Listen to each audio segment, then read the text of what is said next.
What is up, everybody? It is your boy Nick Noodles coming at you with another great video, and today we're going to be reviewing the Salehe Bembury Crocs, and this was a very polarizing and controversial shoe of 2021. I've been wearing it pretty much non-stop for the past month, and I'm really excited to bring you guys this review because one, I'm a really big fan of Crocs, and also I'm a really big fan of Salehe Bembury.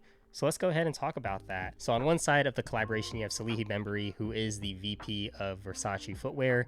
And I'll be honest, I don't really follow a lot of the stuff that he does with Versace because I'm too broke to be buying Versace. I am, however, a fan of his New Balance collabs. I have his first collab with New Balance here, the Peace Be the Journeys. And, you know, every time he's collabed with New Balance, I've been a huge fan. So when I saw he was collaborating with Crocs, I was also very excited. Speaking of which, Crocs has also been making a lot of noise. They've been collabing with a bunch of celebrities and other brands such as Murakami, Post Malone, Justin Bieber. I think Bad Bunny has a pair. There's also the KFC ones. And even the Lightning McQueen Crocs were super hype. I'm glad they're getting the respect that they deserve because I've been a big fan of Crocs since like sophomore year of high school. And so when you look at a shoe like this, it is undoubtedly a Croc. It looks like it and it feels like it. When I've worn it out in public, people do recognize them as Crocs, and it's gotten a lot of compliments. However, there are a bunch of differences, so let's just go ahead and cover that. Now, the first major difference is going to be the overall finish. It's got a bunch of different grooves and textures, and this is a completely different mold. I think it's the first time Crocs has let someone redo a mold for this classic clog model, and all these grooves and ridges are supposed to represent Salehe Bembury's fingerprint. And, you know, I think that's really corny because it's like he leaves his footprint everywhere, or his thumbprint everywhere. But, you know, it's perfect execution in my opinion. And I think he captured that very well on this shoe. If you step outside in like snow or in dirt where it can leave an imprint, it will. And it looks pretty cool. Also, if you get the bottom wet and you step on something, it'll leave, you know, that fingerprint mark on the pavement or whatever. Other differences are there are no holes for gibbets on them. It does still have a bunch of perforations, so you're going to get a lot of that breathability that you do get on a normal pair of Crocs. I think you can try and force gibbets in the front of the toe box, but it's not meant to hold them. Other differences, this doesn't look like it's one complete piece of foam. On the toe cap, there is a separate piece, and also on the heel, there is also a separate piece. And the color does contrast just a little bit. On this model, it's not as bad. I think on other colorways, the contrast is a little bit more dramatic, so definitely keep that in mind. I'm not really sure why, you know, there's separate pieces. I don't know if it adds more durability or what.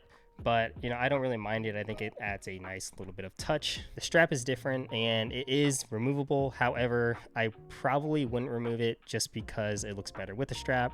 You can't really wear it up. Like, it has to go in sport mode. Like, if you try to wear it with the strap up, it just looks way too goofy. So you're going to want to wear it down most of the time. It does come with an extra run, which I have in here right now. I kind of like this lighter color, but it does come with the gray one by default. The strap is not specific to these Crocs. I have seen this strap before, but on the strap it does have Salehe Bembury branding. Also on the heel it has Salehe Bembury branding inside of the shoe, which, you know, a normal Croc isn't going to have. And then lastly, the heel does come up a decent amount. I would say it comes up like 2 inches, I would say. And this extended heel is definitely going to keep your foot in place. I would say that this extended heel keeps your foot in place more than the strap does. Like, honestly, the strap doesn't really do anything except exist for aesthetic purposes. So those are kind of all the differences of the shoe. At the end of the day, it looks and feels like a Croc.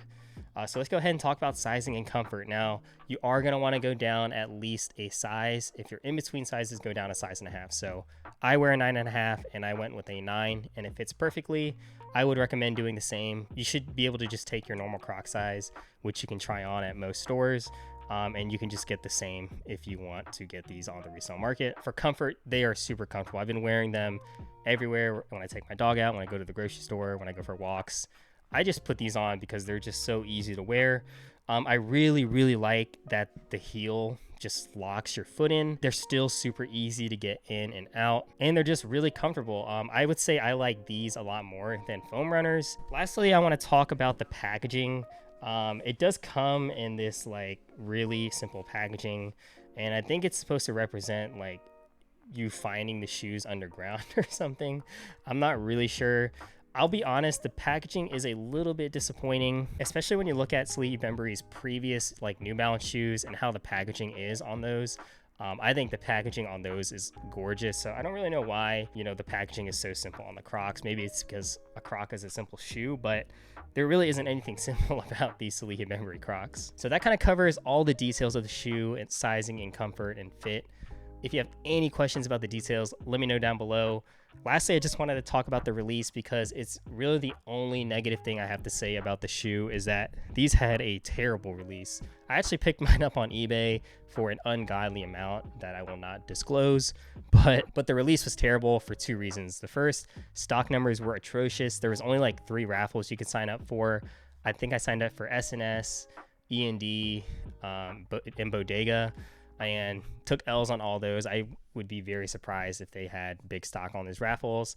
The actual Croc raffle, there was like 2 people in browser that hit, which is pretty terrible odds. Like more people hit on the Lightning McQueen Crocs than the Salehe Bembury ones. So I don't know what's up with that. I just feel like a lot of boutiques did not get the shoes. Like I feel like Atmos and Undefeated have gotten all the previous Salehe Bembury shoes, but they didn't get these for some reason. And then the second main problem was there was just no bot protection on any of the releases. I think there was 2 first come first serve releases. The first was on Kith. We all know how Kith goes. It's pretty much bot city.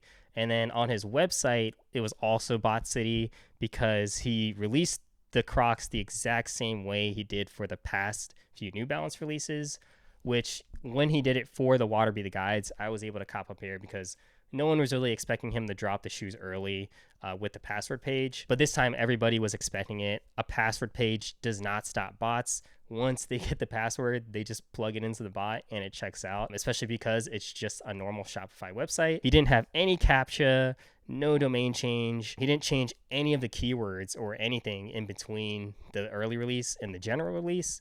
So when it came to the general release, all the bots already had everything set up from the early release. He said that he canceled most of the orders, and I think that's kind of cap in my opinion, or like, why even do that when you can just have bot protection from the get-go? People were also annoyed because you would go on his like Instagram and all his story was just him reposting other celebrities with the shoes. So it kind of made you feel like it was just a friends and family release. And yeah, I'm just not really sure why the shoes had such a terrible release because, Crocs had to do an entire, different mold for these shoes, which cost a lot of money. So you would think they'd want to produce and sell as many to, offset the cost of it. So I'm really hoping that they do another re-release of these with higher stock numbers because only like, the green colorway was accessible. The other ones were like either exclusive to his website or they were friends and family. So enough ranting about the release. At the end of the day, it is just a shoe and I really do like it. I hope you all enjoy this video and I hope to see you on the next one.